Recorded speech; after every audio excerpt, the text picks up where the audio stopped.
Ikigai itu irisan dari 4 hal. Kalau selama ini kita bilang, Kak, gue tuh kerja nggak passion. Guys, passion itu cuma satu irisan antara apa yang Anda suka dan Anda bisanya di mana. Itu passion. Selama ini, begitu kita disuruh kerja, Kak, gue nggak passion. Mungkin bukan karena nggak passion, karena nggak pede ngerjain yang lain. Jadi karena memang suka pekerjaan itu dan ngerasa bisa, itulah passion. Nah, kalau Anda suka, dunia butuh, itu namanya mission. Anda suka nolong orang walaupun anak pertanian. Kemarin COVID, banyak orang meninggal. Anda suka nolong orang, Anda jadi tukang mandi jenazah. Berarti itu panggilan misi hidup. Contoh lagi relawan. Pernah dengar ya ada tsunami di Lampung Selatan? Tahu ya? Nah, tsunami Lampung Selatan, Anda anak pertanian. Kan harusnya kerelawanan itu anak-anak kesehatan. Tapi Anda turun sebagai relawan. Nah, itu mission. Dunia lagi butuh dan Anda suka. Oke? Duit nomor 2, yang penting misinya terjalankan dengan baik. Yang ketiga, dunia butuh dan Anda dibayar, itu namanya vocation, kerja. Betapa banyak anak pertanian kerjanya di bank. Ya kan? Kenapa? Ya Kak, saya udah ngelamar sana sini yang diterima di bank. Itu vocation, kerjaan. Yang ada kerjanya stres. Kalau Anda jago dan Anda dibayar, itu profession. Anaknya jurusannya pertanian, Mas, jurusan mau, Mas? Budidaya perikanan. Misalkan bisa nge-MC, terus nge-MC, profesinya sebagai MC, padahal anak BDP. Kebayang ya? Nah, ini profession. Ikigai itu 4-4-nya harus dapat. Jadi Anda suka, Anda bisa, habis itu dunia butuh. Nah, itu ikigainya ketemu. Jadi Kak, saya gimana caranya membangun ikigai? Anda harus punya visi hidup. Visi hidup Anda apa? And then Anda nggak usah pikirin Anda suka atau enggak, bisa apa enggak. Bisa apa enggak ini dilatih. Ya, setelah itu suka apa enggak itu cuma perasaan. Suka itu hanya kebaperan aja. Karena perasaan dia bisa di-manage, bisa berubah-ubah ya. Jadi saran saya, dunia ini butuh apa di masa depan? And then linear nggak dengan misi hidup Anda? Anda tuh pengen hidup sebagai apa? Oke? Nah, kalau sudah linear, Anda mulai cintai prosesnya dan juga latih diri Anda. Nanti Anda dapat bayaran. Jangan mikirin bayaran di awal, saya serius. Tapi kalau Anda kerja di pekerjaan yang mengembangkan diri Anda, lingkungan yang mengembangkan diri Anda, mentor yang mengembangkan diri Anda, grab. Hari itu mungkin duit Anda nggak banyak, tapi percaya, trust me, it works. Elman. Trust me, akan ada masa Anda dibayar, benar. Orang kerja dengan passion itu beda dengan tidak passion. Cerita tentang HR tadi. Jadi di Gunung Madu Plantation aja ya, perusahaan besar ya, multinasional ya. Di sana betapa banyak orang kerja karena dasarnya nyari kerja. Kebutuhan hidup, nggak salah ya. Tapi tahu nggak apa yang terjadi? Siklusnya 5 tahun, 10 tahun nggak berubah, pangkatnya nggak naik-naik.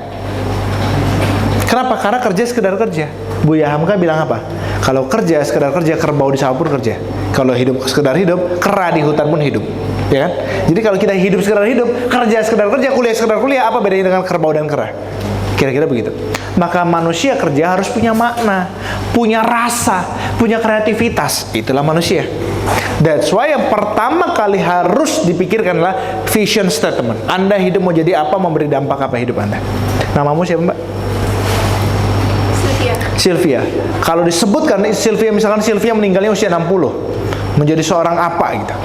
Kalau orang nyebut, iya ya, Sylvia itu orangnya yang, itu kan yang banyak bantu orang, yang hartanya ada 1 triliun itu kan enak ngomongnya.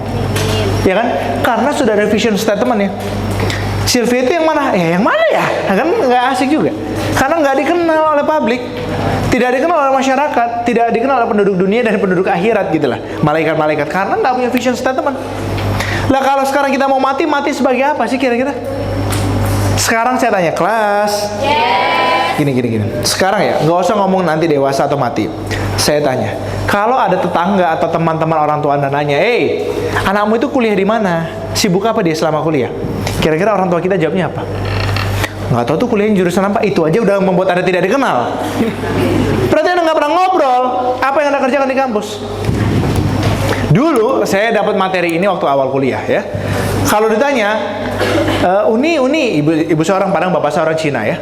Jadi ibu saya dipanggil Uni, gitu. Uni, Hengki itu kuliahnya di Uni lah jurusan, oh iya jurusan komunikasi itu dia. Kerjaannya apa? Iya training, terus bawain acara dulu punya radio. Oh terus sibuk apa di kampus? Iya nggak tahu tuh dia tukang demo, gitu. Walaupun orang konotasi demo itu positif atau negatif itu masing-masing ya. Tapi ibu saya sudah mengerti dan bisa menjelaskan apa yang dilakukan anaknya. Tapi saya jelaskan juga, iya. Kamu demo itu dia gebukin polisi nak di depan. Mencari apa? Karena ibu saya tahu kejadian 98. Enggak lah, demo itu dalam rangka memperjuangkan suara rakyat, kebutuhan rakyat, narasi mahasiswa kan? Gitu. Saya ceritakan begitu. Begitu saya foto di atas mobil komando, mobil komando ya. Jadi mobil komando itu mobil yang speakernya banyak. Nah, itu mobil komando. Aksi di Bundaran Gajah itu saya foto. Begitu dipoto zaman dulu kamera mana ada HP bagus cuy, HP Nokia tulalit itu lah kira-kira ya. Jadi foto, ambil fotonya saya kirim ke ibu saya. Saya tunjukkan ya waktu pulang di laptop. Nih, saya lagi aksi. Ini saya benturan dengan polisi. Astagfirullahaladzim. Karena ibu saya nggak kuliah dan nggak ngerasain demo. Tapi kan saya masuk dapat sensasinya. Tapi saya ceritakan. Nah, kenapa saya mendapatkan ikigai? Memperjuangkan banyak orang, hidup bersama anak muda, mengajak anak muda bertumbuh, itu bagian dari panggilan jiwa saya. Suatu hari ada anak maba semester 1 mas dari Polinela. Gara-gara training maba, dia ikut training saya dari beasiswa, bayarnya 1,5 juta public speaking. Dia bilang gini, Kak, tolong ya Kak, ini uang beasiswa saya Kak. Saya harus bayar 1,5 juta ini, saya harus puasa Kak, katanya. Tolong bantu saya bisa public speaking. Trainingnya 1 hari. Anda tahu apa yang terjadi? Saya cuma bilang, Mbak, duduk di situ, diam.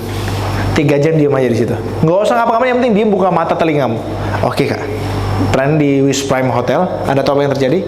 Tadinya ngomongnya gagap, jam 11 siang belum diajarin public speaking nih, karena saya tadi ngerti ilmu bolak-balikin pikiran gitu lah, nyusun ulang isi pikiran. Jam 11 siang dia bilang, Kak, saya mau izin ngomong. Saya kasih mic-nya begini, and then dia testimoni. Saya nggak tahu kenapa ini, entah saya dihipnotis, entah saya apa, tapi tiba-tiba ngomong saya lancar, dan saya jadi pengen selalu dekat dengan mic, kata dia. Kebayang? Kenapa bisa begitu? Bukan saya yang jago, dia sedang menemukan panggilan jiwanya. Dan dilatih, dibuka gitu loh katupnya. Nah, sama dengan Anda, mungkin di antara Anda semua di sini ada yang mulai kepikiran masa depan. Ada yang mulai sadar, iya ya, gue hidup mau ngapain sih sebenarnya? Ada yang mulai kepikiran begitu? Terusin, itu katupnya sudah kebuka. Yang mahal itu katupnya nggak kebuka. Bayangan, 5 semester lu guys di sini, dan sampai hari ini belum ngerti mau ngapain. Dan hari ini diberi kesempatan Allah gitu ya, Anda ngerti. Jangan nggak diterusin. Energi itu dibawa sehari-hari. Dan saya mau bilang Anda beruntung. Ada Kak, Pak apa Kak di Senata manggilnya? Pak di Senata, Anda beruntung. Ada orang yang sangat peduli dengan anak muda. Saya sedih, apalagi alumni satu alma mater lagi di sini kan? Tahu ya? Beliau itu alumni sini. Nah, beruntung. Nggak banyak loh. Kampus-kampus itu menyediakan orang yang sangat passionate berkembang. Konsul sama beliau. Nurut apa katanya, simpelnya gitu aja, karena dia sudah mengalami. So guys, jalannya adalah Anda menemukan ikigai hidup ya. Ada penelitian yang dilakukan oleh Profesor Angela Lee Duckworth, seorang profesor psikologi dari Pennsylvania University. Bukunya kayak gini. Ini bukunya, ya. Ada cari Gramedia. Agak berat bukunya, bacanya kalau bisa bareng-bareng supaya diterjemahkannya enak. Buat mahasiswa agak berat karena bahasa Inggris yang diterjemahkan. Jadi banyak diksi bahasa yang kita kadang belum tahu. Berat itu karena kita belum tahu aja, belum ada datanya ya. Jadi saran saya bacanya berlima, berenam, disimpulkan, berlima, berenam, disimpulkan. Nah, penelitian dia, kenapa ada orang sukses? Jawabannya selain dia bekerja dengan passion, ikigai, dia punya grit. Grit itu apa? Grit itu adalah ketabahan. Saat dimana kita tuh gigih mengerjakan sesuatu, tabah menjalani semua prosesnya. Oke? Nah, penelitian dia diawali dari West Point. Tahu West Point nggak? Akademi Militernya Amerika. Di West Point itu setiap tahunnya ada tentara yang gugur tidak jadi lulus. Jawabannya kenapa? Karena tidak grit. Dia nggak tahan dengan prosesnya. Jadi bukan pinter-pinteran intelektual yang membuat orang itu jadi perwira tentara kata dia, tapi dia punya kegigihan dan daya tahan nggak dalam proses pendidikannya. Sama, kerja itu bukan tentang pinter-pinteran aja, pinter diasah, tapi punya integritas dan daya tahan nggak berproses. Ditambah tugasnya mungkin dengan mentornya, dengan atasannya, dengan rekan kerjanya, dengan gurunya. Kuat nggak kita? Kalau kita kuat, nanti bertambah lagi, bertambah. Karena gini, contohnya kelas. Sekarang kalau ada adik Anda atau keponakan Anda bilang, aduh matematika soal SD ku ini mumet, bikin pusing, Anda bilangnya apa? Kecil, betul. Karena kapasitas Anda sudah di atas mereka, ya nggak? Sekarang kapasitas Anda itu ada di mana? Di level mahasiswa. Kalau kapasitas Anda sudah di atas mahasiswa, maka lulus kuliah udah kecil urusan nyari kerja mah. Paham? Maka jangan pernah nggak nambah kapasitas. So mulai hari ini tanya ke dosennya, Bu, Pak, boleh nggak saya minta tugas tambahan? Loh serius, ini politik. Sekarang Mbak, siapa nama Mbak? Tria Septiani. Panggilannya? Tria. Mbak Tria. Mbak Tria ketemu dosen. Pak, boleh nggak izin saya minta tugas tambahan supaya saya belajar? Pertanyaan dosen yang dengar itu apa kalimatnya? Ini anak mau belajar. Dikasih tugasnya. Kalau tugasnya nggak selesai, apakah nilaimu kurang? Enggak lah. Kalau tugasnya selesai, apakah nilaimu bertambah? Iya. Lah kan nggak ada ruginya kita. Lah ngapa kita nggak minta tugas tambahan?